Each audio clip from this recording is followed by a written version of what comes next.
Well, hello and welcome back to this latest installment of Ranking Records. And we're going to shift away again from an artist-specific account here and redo something we did recently. We looked back at my favorite or best records of 1978. I thought about looking in the 80s or 90s, but you know what? I went right back to 1979, which may very well be my second favorite year ever in music, right after 1978.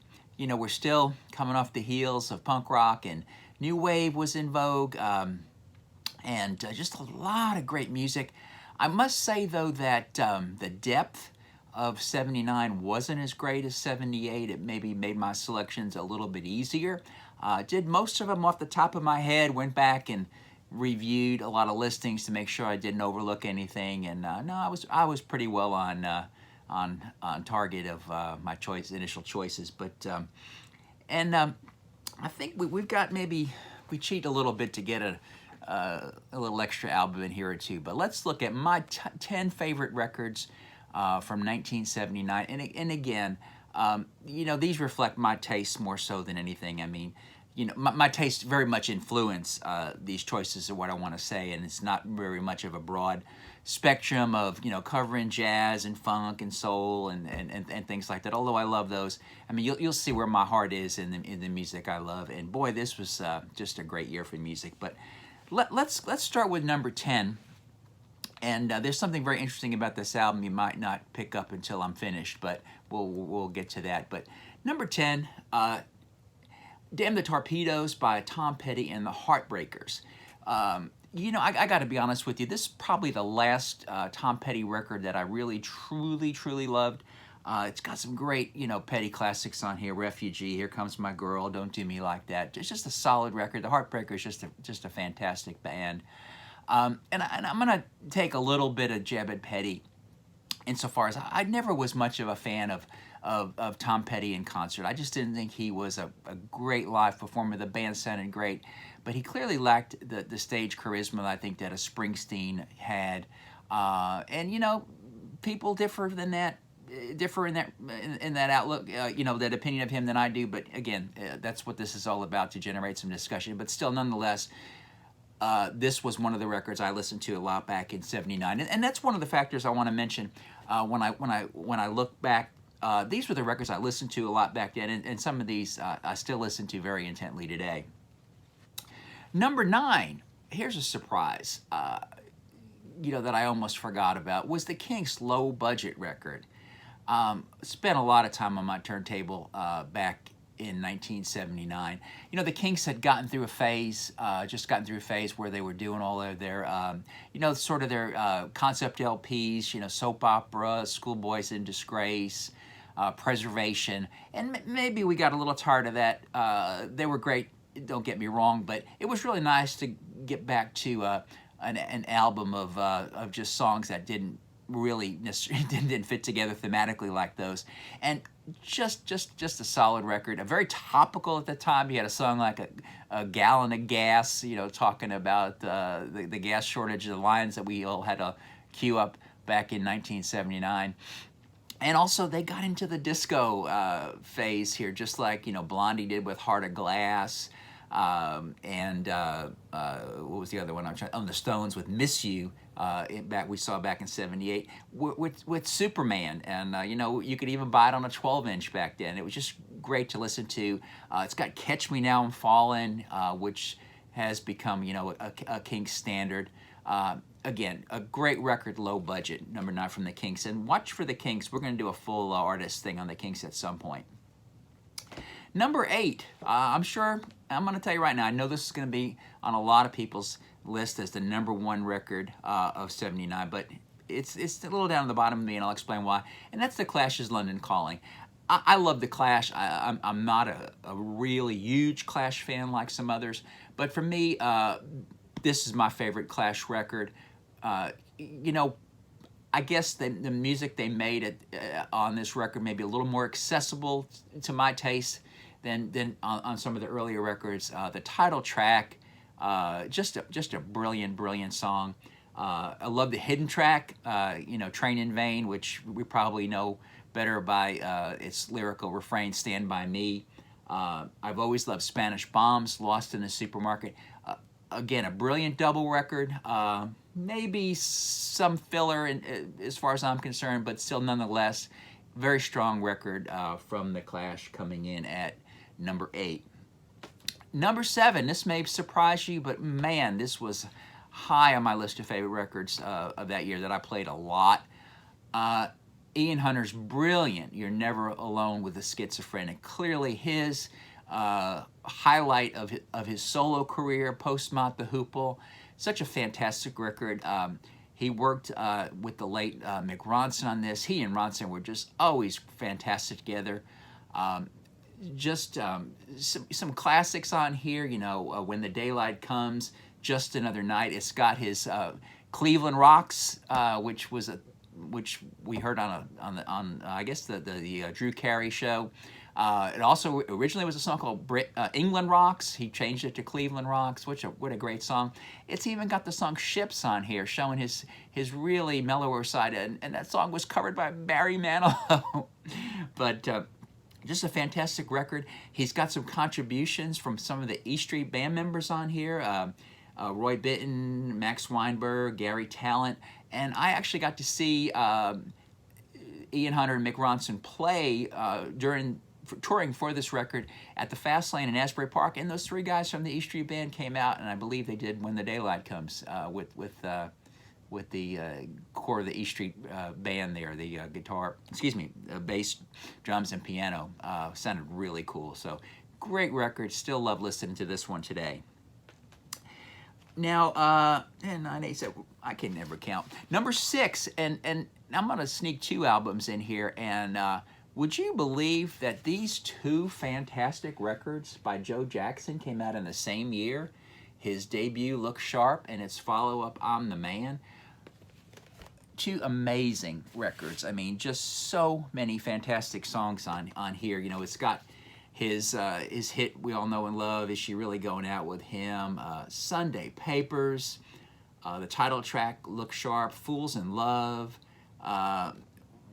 Joe Jackson really made a splash with this record. He followed it up with a very interesting, diverse career. He came out later in the year with this that had the great title track, I'm the Man. What else did I love on this? It's Different for Girls, probably my favorite Joe Jackson song, just a beautiful ballad.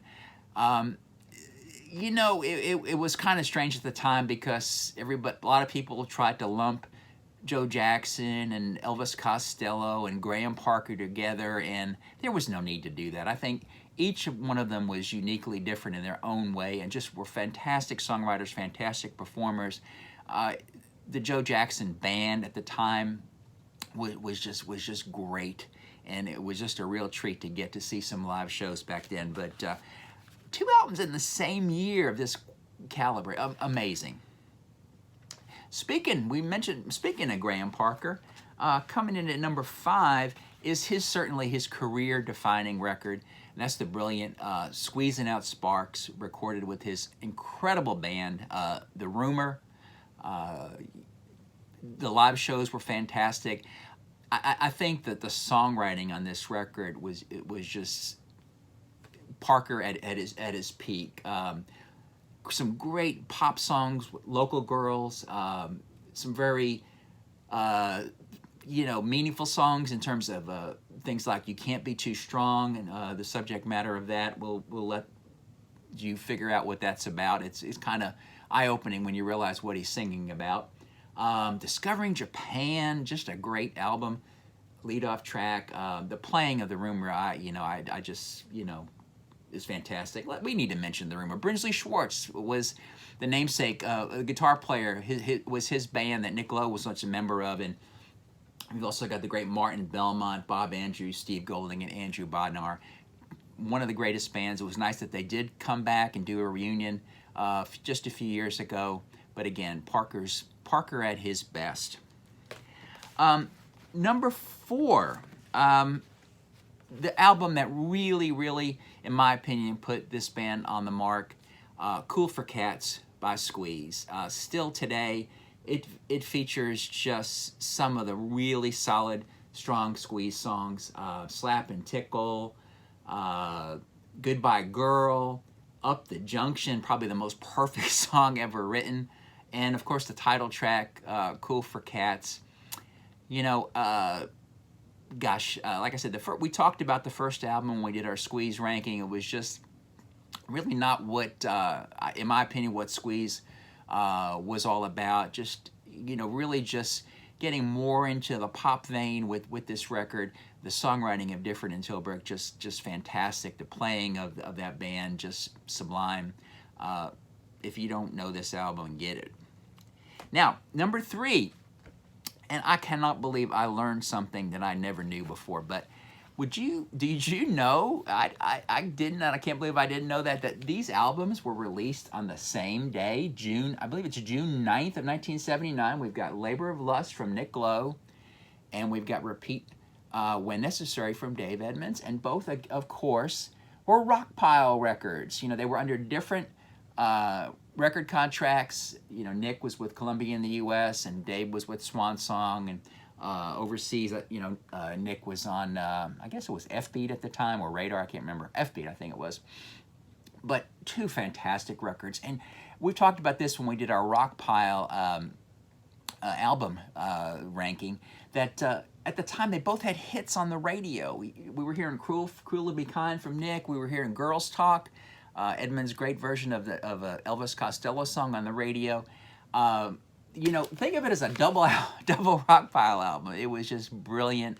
2 of my favorite records still today. You know, don't even think about a Rockpile reunion. We've been down that road before. Edmunds is happily retired. Nick is happily being a more of a crooner than a rocker, and that's okay with me. But again, I just gobsmacked, as they say over on the other side of the pond, that these were both released on the same day. I just was never aware of that. I love these 2 records. We'll kind of lump them together in the number 3 spot. Now, the number 2 spot may be a surprise from you, but at the time, it was a record that I couldn't stop listening to, and I still listen to it very much so today. One of my favorite bands of all time, although their career was rather short-lived, and that is the British band The Records. Now, here is the British cover of their debut, Shades in Bed. And here is the maybe more familiar cover to you of the American version. I remember. Yeah, the track order differed slightly, but I don't think the content did. But I mean, the best, in my opinion, one of the best, if not the best, power pop band of all time, The Records. I cannot tell you how much I still listen to these records intently today. And in my opinion, it has the greatest power pop song of all time, Starry Eyes, on it. But in addition to that, you've got great stuff like Teen-A-Rama, All Messed Up and Ready to Go. Just great stuff. If you don't know The Records, get into The Records. It's one of those hard bands, one of those bands that's kind of hard to Google when you put in The Records. But I'm sure you can find a lot of information about them. They're all over Spotify if you don't know them. I'm going to do a segment on The Records. I'm a big collector of their things, and we're going to, when we get out into record collecting, you'll see some more of this. But sadly, John Wicks, The Records lead singer, and Phil Brown, the bass player, are no longer with us. Hugh Gower, the guitar player for this first record, I'm not sure what he's up to. I don't think he's doing too much music. And you may know this already, but the drummer for The Records was Will Birch. Will Birch. Will now is a very successful rock journalist, perhaps my favorite rock writer, and also somebody I'm happy to say is somewhat of a friend. We met in England last year, and we stay in touch. Again, he did the book on Nick Lowe that came out last year that you have to read. But man, I just love The Records. Really, I got to see about 6 shows on their debut U.S. tour. Just couldn't get enough of them. You know, I love power pop, and it doesn't get much better than this. My number 1 album from 1979, and those of you who know me, And those of you who saw my ranking of this particular artist record, we know where we're going with this. And that is Armed Forces by Elvis Costello. We've got the British Elephant cover, and we've got the American cover. Just a fantastic pop record. To me, Elvis at his best. It's the U.S. version had his cover of Peace, Love, and Understanding, which the British version did not. Accidents Will Happen, Green Shirt, Chemistry Class, Two Little Hitlers. Just fantastic stuff. We've talked about it on the Elvis Costello ranking. They listened to a lot of ABBA at the time. You can hear the ABBA sounds and Steve Naive's keyboards. Elvis just really coming into play. This was his third record that he put out in 2.5 years, and really, really helped make his mark in America. And at this point, he was my favorite artist by far. But that's my 10. Stretching the counting a little bit. Best favorite albums, whatever you want to call it, of 1979. Again, another great year in music. I hope you enjoyed this. Tell me some other years that you might want to look at, and also, again, keep telling me some other artists. If you like what you're seeing, please help support us. Hit the like button, hit the subscribe button. We're getting our subscribers up there. It's great. It's exciting to hear. And share it on your socials. And with that, I'm Mike from Music City signing off. Have a great day.